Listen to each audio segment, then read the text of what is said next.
మనందరికీ తెలిసిన విషయమే. మన రాష్ట్రంలో ఈ రోజు నుంచి ఇంజనీరింగ్ వెబ్ ఆప్షన్స్ ప్రక్రియ అనేది మొదలు కానున్నదనమాట. రాష్ట్రంలో మొత్తం 257 ఇంజనీరింగ్ కళాశాలలు ఉండగా అందులో 1,30,456 సీట్లు ఉన్నాయి.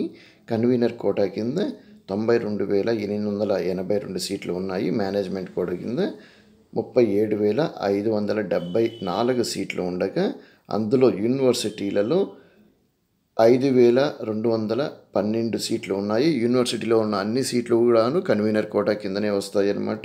మరియు ప్రైవేట్ కాలేజీల వివరాల్లోకి వచ్చామంటే మనకు 239 ప్రైవేట్ కాలేజీల్లో 1,25,244 సీట్లు ఉండగా అందులో కన్వీనర్ కోటాలు 87,670 సీట్లు ఉండగా మేనేజ్మెంట్ కోటాలో 37,574 సీట్లు అనేది ఉన్నాయన్నమాట.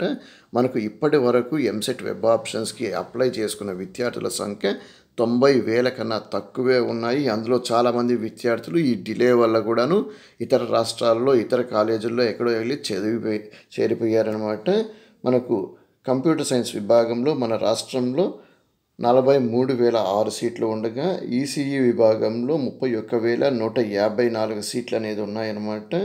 త్రిబుల్ ఈ విభాగంలో 15,226 సీట్లు ఉండగా మెకానికల్ ఇంజనీరింగ్లో వచ్చి 18,656 సీట్లు ఉన్నాయి. సివిల్ ఇంజనీరింగ్లో 14,134 సీట్లు అనేది ఉన్నాయన్నమాట. ఇతర కోర్సులు లాంటి కెమికల్ ఇంజనీరింగ్ కానివ్వండి, మెరైన్ ఇంజనీరింగ్, ఫుడ్ టెక్నాలజీ లాంటి కోర్సులు ఏవైతే ఉన్నాయో అందులో 8,280 సీట్లు అనేది ఉన్నాయి. కాబట్టి విద్యార్థులు గమనించి జాగ్రత్తగా వెబ్ ఆప్షన్స్ పెట్టుకోండి. టెన్షన్ పడాల్సిన పనే లేదు.